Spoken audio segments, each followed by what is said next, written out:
Hello लोगोफोर बेलासिनि गोजोन हामलायनाय बावनाय जासिहरनाय थाबाय गासैनिसिमबो लोगोफोर दिनैयो गासै ट्राइबेल जनजाति जनगोष्ठीफोरा ट्राइबेल सुबुंफोरा लोगो नांनानै मोनसे United tribal coordination front of Assam मुंनि मोनसे गोदान आफाद दादों।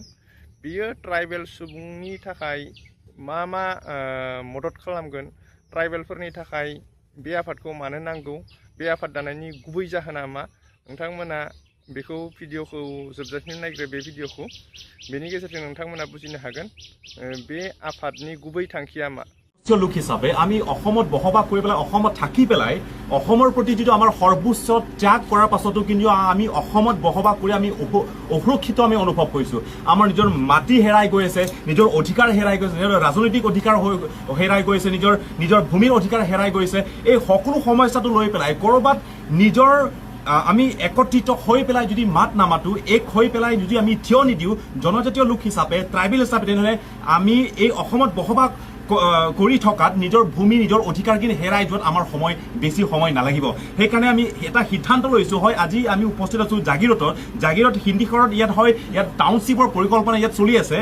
এই কিছু বিষয় লৈ পেলাই আমি আলোচনা কৰিছো আৰু এইখিনি মঞ্চতেই আমি এটা কথা সিদ্ধান্ত লৈছো যে অসমত বসবাস কৰি যিটো আমি সৰ্বোচ্চ ত্যাগ কৰাৰ পিছতো চৰকাৰে আজি জনগোষ্ঠীয় বা জনজাতিক কোনো এটা গুৰুত্ব দিয়া নাই। আমাৰ সমস্যা কেতিয়াও আমাৰ সমস্যা হিচাপে ল'ব বিচৰা নাই। আমাৰ অধিকাৰ, নিজৰ ভূমিৰ অধিকাৰ কেনেকৈ যে আমি হেৰাই গৈ আছো, কেনেকৈ নিজৰ ৰাজনীতিক কেনেকৈ যে আমাৰ অস্তিত্বখিনি নাইকিয়া হৈ আছে, এই কিছু কথা অসমৰ অসমীয়া বা অসম চৰকাৰ কোনো পাৰ্টিৰ চৰকাৰ নহওক কিয় আজিলৈকে এইবোৰ কথা তেওঁলোকে গুৰুত্ব দিব বিচৰা নাই বা আমাৰ সুৰক্ষাৰ, আমাৰ সমস্যাৰ কথা কেতিয়াও তেওঁলোকে চিন্তা কৰিব বিচৰা নাই। সেইকাৰণে আমি এটা কথা সিদ্ধান্ত লৈছো আজি জাগিৰোডত আমি সিদ্ধান্ত লৈছো যে আজিৰ পৰা তিৱাসকলৰ সমস্যা মাত্ৰ তিৱাসকলৰ সমস্যা নহ'ব, গোটেই জনজাতীয় লোকসকলৰ সমস্যা হ'ব।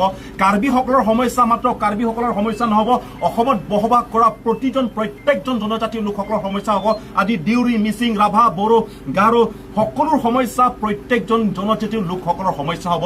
আমি পৃথককে আমি ক্ষুদ্ৰ হৈ থকাত আমি একত্ৰিত হৈ পেলাই, আমি ঐক্যবদ্ধ হৈ পেলাই আমি মাত নাপাতাৰ কাৰণে আজি চৰকাৰে আমাক ললিপপ খুৱাই পেলাই আমাক নচুৱাই আছে। আমাক চৰকাৰে আজি নিজৰ ভূমিৰখিনি জোৰজবৰদস্তি ল'ব চেষ্টা কৰি আছে, উচ্ছেদ কৰিব চেষ্টা কৰি আছে, আমাৰ অধিকাৰখিনি ল'ব গৈ আছে। এই বস্তু আমি আজিৰ পৰা আমি সহ্য নকৰো আৰু অসমত বসবাস কৰা প্ৰত্যেকজন জনজাতীয় জনগোষ্ঠীৰ লোকসকল আজিৰ পৰা আমি এক হৈ পেলাই আমি মাত মাতিব গৈ আছো। আৰু এই মঞ্চখিনি আমি কোনো এটা সংগঠনক আমি প্ৰত্যাহ্বান বা চেলেঞ্জ কৰা বা আমি বেয়া পোৱা সমালোচনা কৰা সেইটো নহয়। আমাৰ কথাটো হৈছে আমি জনজাতীয় লোক হিচাপে যিসকল কৰিছে, কিন্তু যিসকল কৰিব নোৱাৰাত কিন্তু আমাৰ ফালৰ পৰা যিটো আমাৰ যুৱ সমাজৰ যিটো চিন্তা চৰ্চা, যিটো চিন্তা ধাৰণা, নতুন চিন্তা ধাৰাৰে আমি আগুৱাই যাব বিচাৰিছো। সেইকাৰণে আজি আমি এটা সিদ্ধান্ত লৈছো, এটা প্ৰিলিমিনাৰী এটা আমি সমিতিখিনি গঠন কৰিছো। সেইটো হৈছে United tribal coordination front of Assam অৰ্থাৎ UTCFA, সংযুক্ত জনজাতীয় সমন্বয়ৰক্ষী মঞ্চ অসম। এই এটা প্লেটফৰ্ম, এটা মঞ্চখিনি আমি তৈয়াৰ কৰিছো।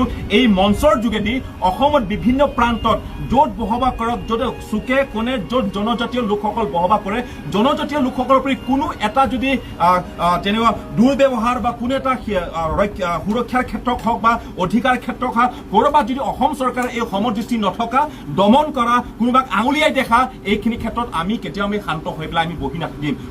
ৰাজনীতিক ক্ষেত্ৰতে হওক বা মাটিৰ ক্ষেত্ৰত হওক বা ভূমিৰ ক্ষেত্ৰত হওক বা অধিকাৰ ক্ষেত্ৰত, নিজৰ সত্তা অধিকাৰ ক্ষেত্ৰত আমি সকলো জনজাতি লোকসকল আমি এক হৈ পেলাই মাত মাতিব গৈ আছো আৰু আমি সাজু আছো। আৰু অসমৰ অসমীয়া আৰু অসম চৰকাৰ কোনো এটা পাৰ্টিৰ চৰকাৰ নহওক কিয় এইখিনি ক্ষেত্ৰত তেওঁলোকে গুৰুত্ব। অসম তিৱা বুলি আমি চিঞৰিম, কিমান দিন আমি কাৰ্বি বুলি চিঞৰিম, কিমান দিন আমি বড়ো বুলি পৃথকে আমি যুঁজিম। এবাৰ আমি ঐক্যবদ্ধ হৈছোঁ অসমক প্ৰতিনিধিত্ব কৰিব লাগে।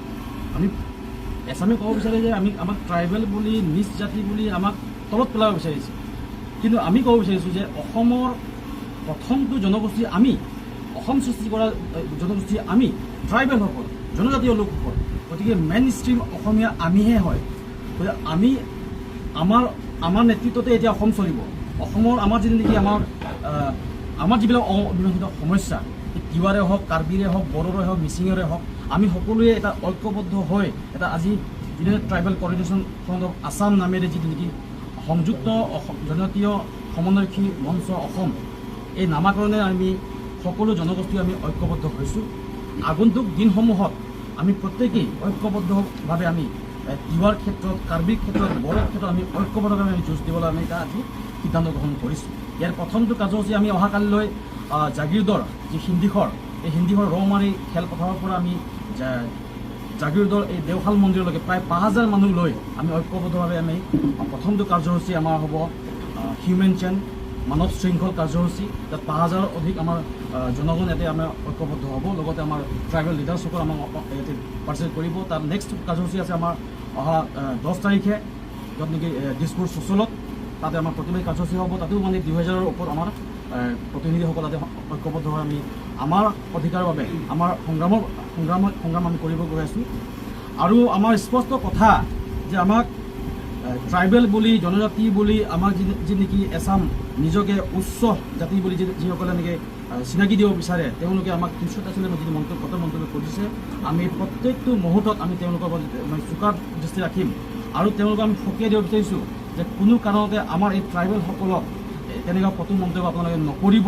আমি এই মঞ্চৰ পৰা আমি আপোনালোকক সকীয়নি প্ৰদান কৰিছোঁ। আজি যদি APWৰ যে নেকি অভিত শৰ্মা, তেখেতে কি কৰিছে, অসমৰ বিধানসভাৰ যদি এনেকুৱা অধ্যক্ষ ট্ৰাইবেল হোৱাৰ কাৰণে বোলে এইটো শুদ্ধিকৰণ কৰিব লাগে। তেওঁ ক'ত অধিকাৰ পায় ট্ৰাইবেলসকল তেনেকৈ এটা কটু মন্তব্য কৰিবৰ কাৰণে? অসমৰ প্ৰাচীন জনগোষ্ঠী আমি ট্ৰাইবেলসকলে জংঘলত বসবাস কৰি এই আজি জনবসতি আমি বসবাস কৰিব পৰা আমাৰ এই পৰিস্থিতিত আমি আনাইছোঁ ট্ৰাইবেলসকলে। বাঘ, ভালুক, হাতী এইবোৰৰ লগত যুঁজ কৰি আজি অসমখন আজি সলনি কৰিছোঁ আমি ট্ৰাইবেলসকল। আমাৰ ভূমিতে কালি পৰহি অহা কোনো কনজৰ পৰা অহা, কোনো বাহিৰৰ পৰা অহা এই বহিৰাগত লোকসকলে আমাকেই ক'ব ট্ৰাইবেল মানুহ অধ্যক্ষ হোৱাৰ কাৰণে এইটো শুদ্ধিকৰণ কৰিব লাগে। তেওঁ ক'ত অধিকাৰ পালে? গতিকে এনেকুৱা ধৰণৰ এই অভিত শৰ্মা টাইপৰ মানুহৰ এগেইনষ্টত আমি প্ৰত্যেকটো মুহূৰ্তত আমি ফাইট দিবলৈ আমি সাজু আছোঁ। আৰু চৰকাৰক আমাৰ তেনেকৈ আমাৰ তিৱাৰ লগতে আমাৰ প্ৰতিবেশী যিমান খিলঞ্জীয়া জাতীয় জনগোষ্ঠী আমি যদি হিন্দীখনত যিটো নেকি আমি ভুগি আছোঁ, যি সমস্যা, ভূমি সমস্যা, এই ভূমি সমস্যাৰ ক্ষেত্ৰত সমাধান যদি আমাক সোনকালে দিয়ে। আৰু ছেটেলাইট টাউনশ্বিপ, আমাৰ স্পষ্ট কথা, ছেটেলাইট টাউনশ্বিপ এবাৰ আমি কৈ আছোঁ কি, আমি কৈছিলোঁ প্ৰথমতে তিৱা সাহিত্য পৰিষদত বসবাস কৰা তিৱাৰ লগতে প্ৰতিবেশী অন্যান্য খিলঞ্জীয়া জাতীয় জনগোষ্ঠী লগতে 17টা ট্ৰাইবেল বেলেঞ্চ ব্লকত, যদি তিৱা সাহিত্য অন্তৰ্গত 17টা ট্ৰাইবেল বেলেঞ্চ ব্লকত কোনো কাৰণে ছেটেলাইট টাউনশ্বিপ নহ'ব বুলি আমি দাবী উত্থাপন কৰি আহিছিলোঁ। কিন্তু এতিয়াৰ পৰা আমি কৈছোঁ যে আমি অকল 17টা ট্ৰাইবেল বেলেঞ্চ ব্লকেই নহয়, অসমত যি নেকি 45